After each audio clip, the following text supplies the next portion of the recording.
नमस्कार दोस्तों। मैं खाने की मस्ती के मस्ताने हजारों हैं के एपिसोड नंबर 6 में आप सभी का खैर मकदम है। आपको याद होगा, कल जिन मित्र की मैं चर्चा कर रहा था उन्होंने अपने घर आने की दावत दी थी मुझे।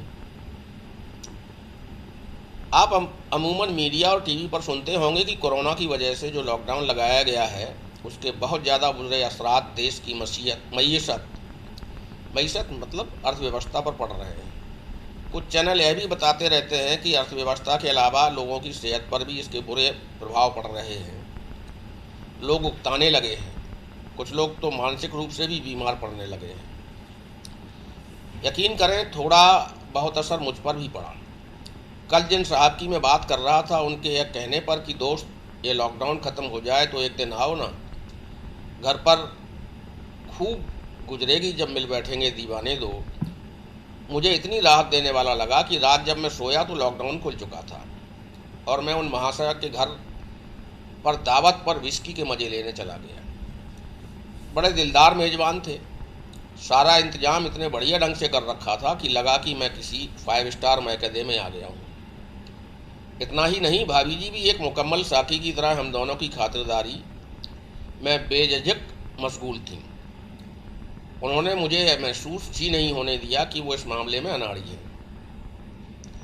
मुझे दोस्त की किस्मत पर रस आ रहा था। मेजबान महाशय पर विस्की का सुरूर तारी होने लगा था। कहने लगे, डार्लिंग कल जो गज़ल मैंने सुनाई थी वो इन्हीं जनाब की है। बहुत बड़े शायर हैं, बहुत अच्छा लिखते हैं। अब कहने की बारी मोहतरमा की थी। बोली, आप पड़ोस में ही रहते हैं और मैं इस बात से गाफिल थी कि हमारे पड़ोस में इतने बड़े शायर रहते हैं। मैं भी थोड़ी बहुत शायरी करती रहती हूँ, पता नहीं कितना बन पड़ता है। मैं बनावटी शर्मिंदगी के साथ बोला, भाभी जी इस खाकसार की औकात ही क्या कि गज़ल जैसी मखसूस किस्म की शायरी पर अपना हाथ डालूं। बस यूं ही थोड़ा बहुत तुक मिलाता रहता हूँ। वो तो जर्रा नवाजी है रमादीन साहब की कि उन्हें मेरी गज़ल पसंद आई। अब बारी भाभी जी की थी।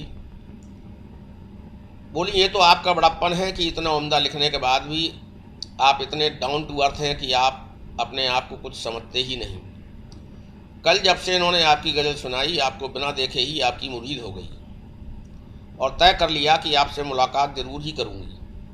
थोड़ा बहुत आप मुझे भी गज़ल लिखना सिखा दें।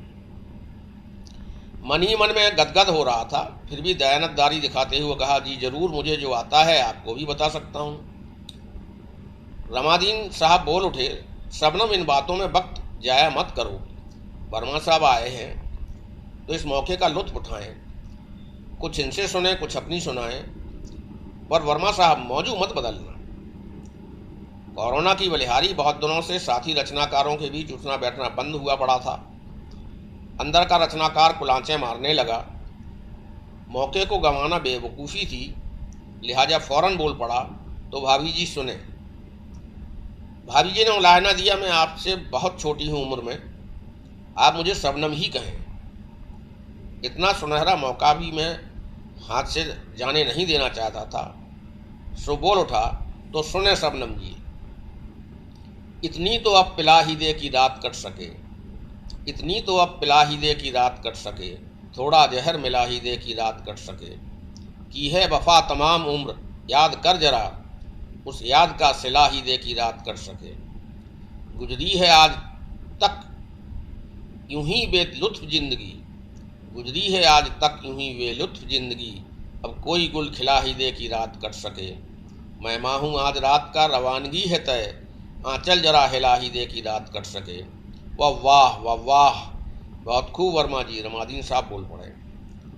आपने तो लाजवाब कर दिया वर्मा साहब, वाह। पर मेरी नज़रें तो भाभी जी की तरफ लगी हुई थी। पाया कि भाभी जी कुछ अदेखी संजीदा हो उठी थी, मानो मन ही मन ठान लिया हो कि अब आपको मैं बख्शने वाली नहीं हूँ। गलत अर्थ ना लगाएं, मेरा मतलब है कि उन्होंने मानो ठान लिया था कि अब तो मैं आपसे गज़ल लिखना सीखूंगी ही सीखूंगी। अब बारी रमादीन साहब की थी। फरमाते हैं, जब चला है साकी तो ये दौरे जाम चले, जब चला है साकी तो ये दौरे जाम चले, दिन चले रात चले सुबह चले शाम चले, कारोबार मैखाना तो बंद है आजकल, तू नज़रों से पिला दे तो मेरा काम चले।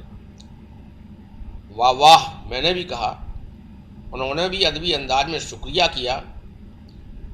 तो अब मैं भी आप सभी का शुक्रिया अदा करता हूँ, इस गुजारिश के साथ कि अगर आपको ये मसले मसाले अच्छे लगते हों, पसंद आ रहे हों, तो मेरे चैनल को सब्सक्राइब करें, लाइक करें और सुनते रहें। मैखाने की मस्ती के मस्ताने हज़ारों हैं। शुक्रिया।